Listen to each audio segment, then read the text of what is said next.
Last year, the Equinox got the updates that was needed with the Chevy safety that includes 6 different safety features from the front to the back to the side, inside, making it more tech driven. We're showcasing the 2026 Chevrolet Equinox Activ in mosaic black metallic over maple ecotec interior. We have the two-tone, so you got the white roof. Front-wheel drive will include a CVT transmission, and the all-wheel drive will swap that out for an 8-speed automatic transmission with only 1 engine option and 3 different trims to choose from. I'm Anthony from Hawkeye Rides, and I'm going to go over some pros and cons and explain the full specs of the Activ.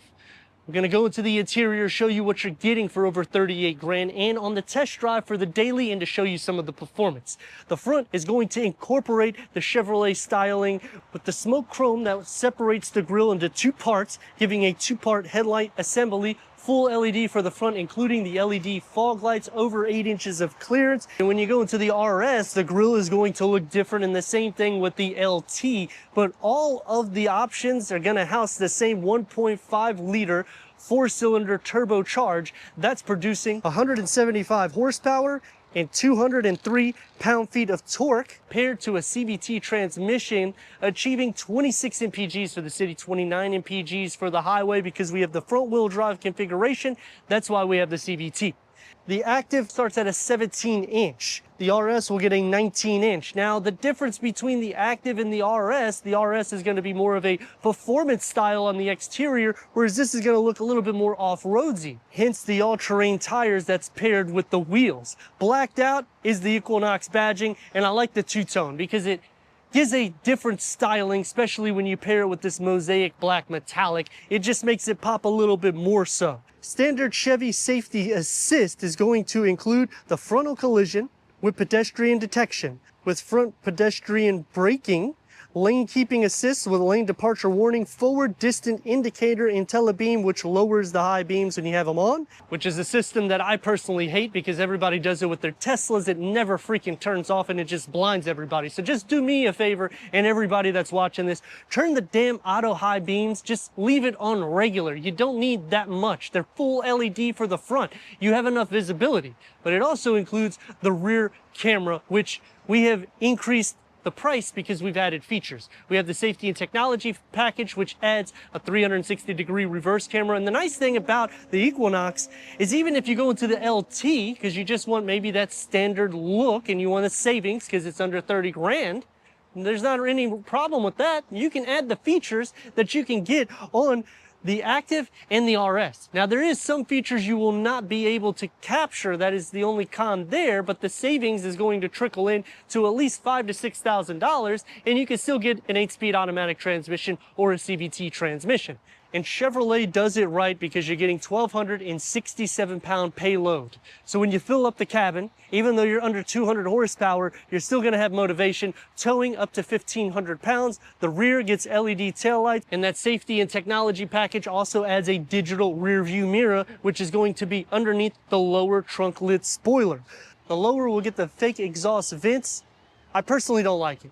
I think that they should just stop doing this. We understand it's not a performance variant. Maybe on the RS, give us some more horsepower and torque, because I feel that's what is missing on the RS. It's usually the sport trim of Chevrolet, and yet you're getting the same powertrain. You're just getting a more sporty aesthetic on the exterior and a little bit more in the interior, but putting fake exhaust on a Turbo 4 that's under 200 horsepower, it's just not needed. Going against competition at this price, it's hard to get everything that's spec'd with Chevrolet because they've actually slotted into one of the least expensive vehicles in class, giving you more premium materials in the interior and also more standard features and more safety features than pretty much anybody in its class. But would you go to the new Equinox or the competition? Drop a comment below and let us know. Power liftgate going into 25.8 cubic feet of storage.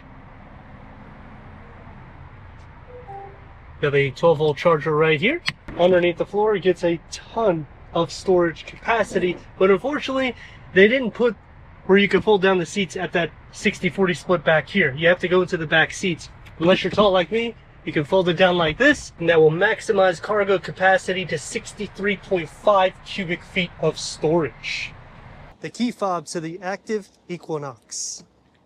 10-way power seat adjustment for the front, ventilated front seats because we have the Convenience Package 3, Activ embossed, contrast stitch in white.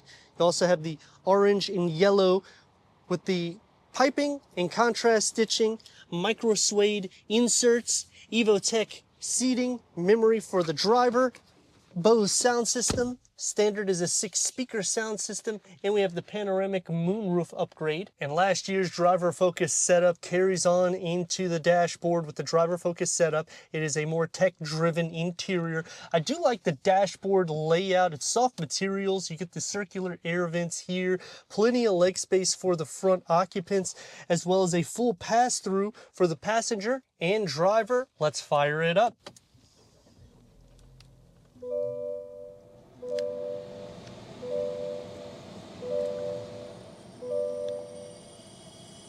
A digital rear view mirror, auto dimming rear view mirror with the home link, and that's because we have the safety and technology package, which also gives us this 360-degree reverse camera, rear pedestrian alert traffic sign recognition, and the rear camera mirror washer. The trajectory will expand. You can also change different camera layouts here and here. They have a lot of different camera layouts that you can do on this particular vehicle. This will be the side-to-side on it, and you can also take the lines on and off.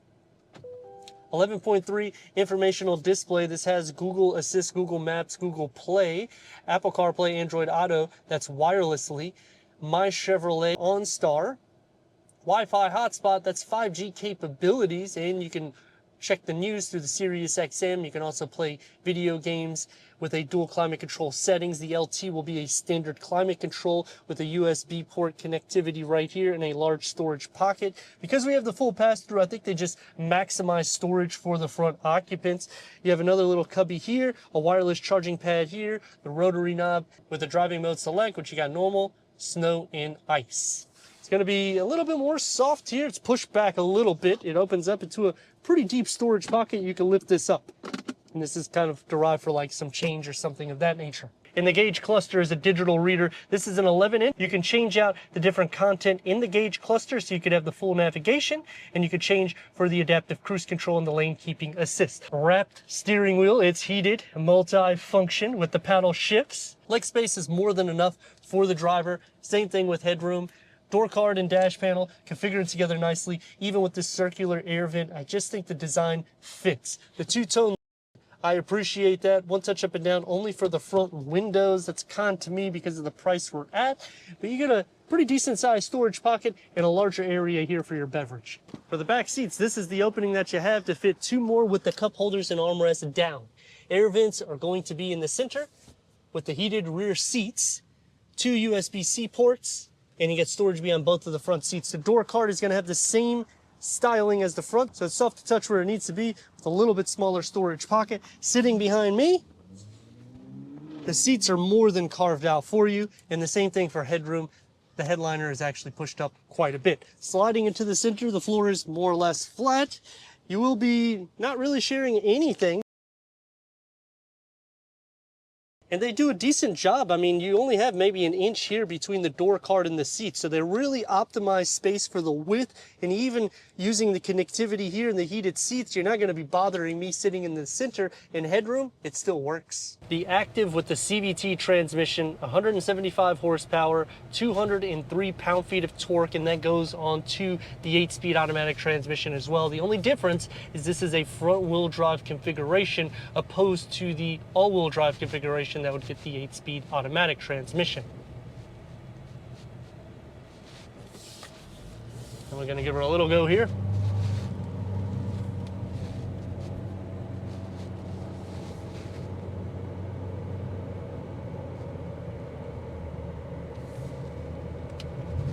Maneuverability, the steering, it has a little bit of weight to it, so you will feel some more of the imperfections in the road. It has a little bit more feedback.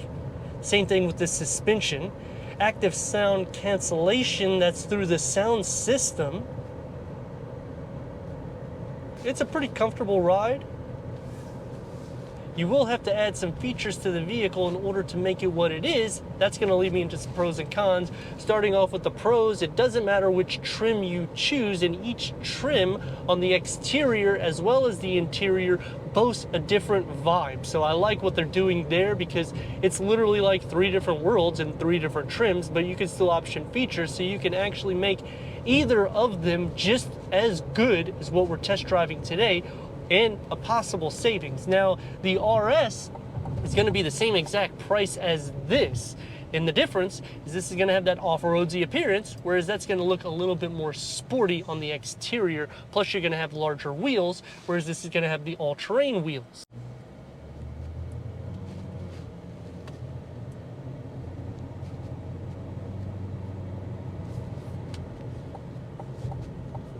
And checking the brakes. Does kind of sway a little bit whenever you mash on the brakes. Turn radius at a stop point, more or less. Chevy safety is checking me out, vibrating my seat about 2 and a part lane. Let's rock and roll.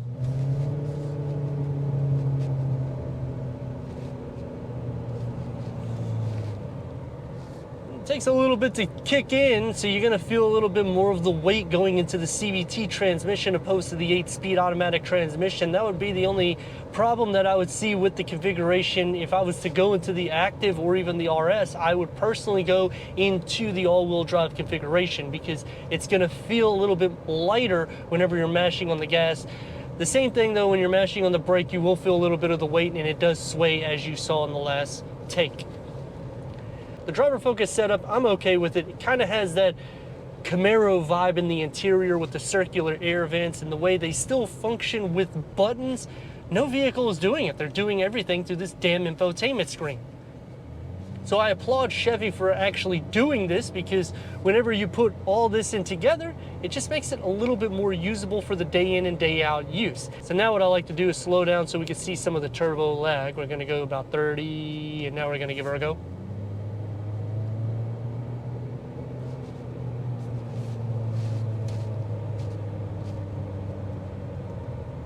So if you are trying to move in and out of lanes, you might want to be a little bit more cautious, which is obviously a con to me, but that's also derived because of the weight, because you're under 180 horsepower, 203 pound-feet of torque. It's not going to pin you in your seat. It's more of a comfortable drive. So if you're doing rural driving, you're going to have really no problems getting in and out. But going into the interstate, I can see people hitting higher RPMs, getting a little bit irritated sometimes moving in and out of lanes there. And don't get in front of any tractor trailer truck or semi truck, because then they're going to be slowing down traffic. I mean, you're typically hitting about 3 to 4 RPMs at all times with the CVT transmission layout.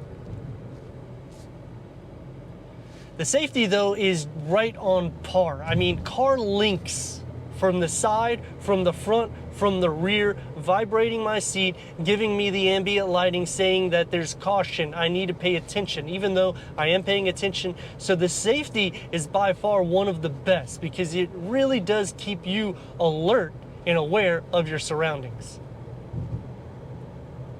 Could be a little bit more quiet. And the big problem that I have with this particular vehicle is you have to go into a lot of settings in the infotainment screen in order to do functions. So if you want to turn your lights on, for instance, you got to go into the top part of the screen. You click these little dots that have little lines. Then you click into see more controls. Then you click into your lighting. And now you can actually turn on and off your lights, which should be a lot easier, because it is a tech-forward vehicle, but yet it's too much tech that you have to go into too many sub-menus in order to change the configuration. As for competition, Toyota's going to be a little bit more firm materials in the interior. The tech is going to be a little bit easier to use. They also have a off-roadsy look and a sporty look on the exterior, as well as coming into the interior. Just this feels a little bit more comfortable and a little bit more quiet.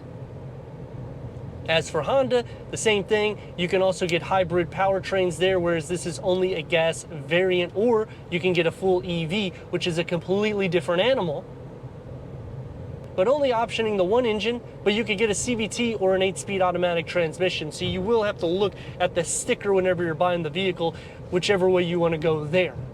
As for Subaru, they also boast a CVT transmission. Their tech has a little bit more glitch to it, so it's not as seamless.